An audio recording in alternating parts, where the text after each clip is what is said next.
ఎవరి నోట విన్నా హరిహర వీరమల్లు మాటే. ఒక సీక్వెన్స్ చేయడానికి 60 రోజులు పట్టిందంట.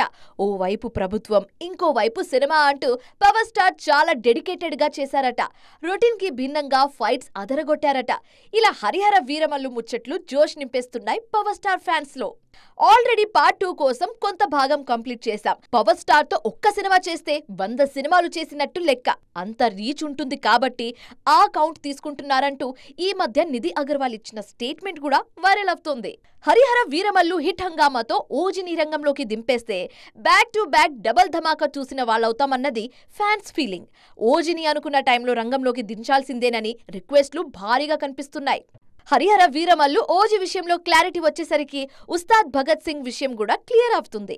ఆల్రెడీ ఈ సినిమాలో శ్రీలీల నటిస్తున్నారు. మరో హీరోయిన్ గా రాశి ఖన్నాని సెలెక్ట్ చేశారు. ఆమె షూటింగ్ లో పాల్గొంటున్నారు. బ్యాక్ టు బ్యాక్ 3 సినిమాల అప్డేట్స్ తో ఫుల్ ట్రెండింగ్ లోకి వచ్చేసింది పవర్ స్టార్ పేరు.